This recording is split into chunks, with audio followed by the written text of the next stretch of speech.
राज्यसभा खासदार डॉक्टर अनिल पुंडे यांनी दिव्यांगांना सक्षम करण्यासाठी धाडसी पाऊल उचलले आहे, ज्यामध्ये 26 जानेवारीला प्रजासत्ताक दिनी 52 अपंग बांधवांना 3 चाकी वाहनांचे वाटप करण्यात आले। 26 जानेवारी रोजी प्रजासत्ताक दिनी आयोजित कार्यक्रमाचे प्रमुख पाहुणे राज्यमंत्री इंद्रनील नाईक व जिल्हा प्रशासनाचे वरिष्ठ अधिकारी यांच्या हस्ते दिव्यांग बांधवांना 3 चाकी वाहनांचे वाटप करण्यात आले। या निमित्ताने दिव्यांगाची भव्य रॅलीही शहरात काढण्यात आली। राज्यसभा खासदार डॉक्टर अनिल पुंडे यांनी दिव्यांगाचे सक्षमीकरण करण्याच्या उद्देशाने विविध उपक्रम हाती घेतले आहेत। दिव्यांग बांधवांना मदत म्हणून खासदार निधीतून 52 3 चाकी वाहने वाटप करण्याचा निर्णय घेतला।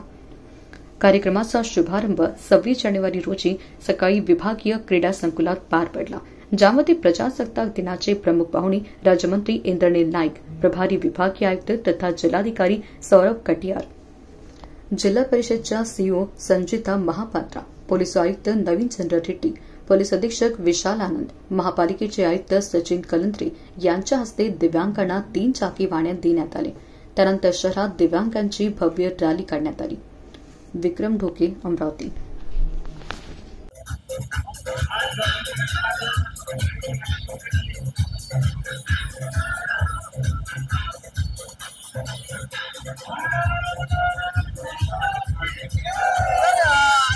रॅली काढलेली आहे, आपल्याकडून ते बाईक दिले त्याबद्दल काही माहिती द्या। खासदार निधीच्या अंतर्गत संपूर्ण दिव्यांग बांधवांना ज्यांचे पाय अधू आहे त्यांना या मोटरसायकली दिलेल्या आहेत आणि त्यामुळे ते आत्मनिर्भर होणार आहे। यामध्ये सगळ्या जिल्ह्यातल्या 52 दिव्यांगांना याचा लाभ झालेला आहे आणि उर्वरित लोकांनी आपण खासदार निधीमधून या मोटरसायकलचं वाटप करणार।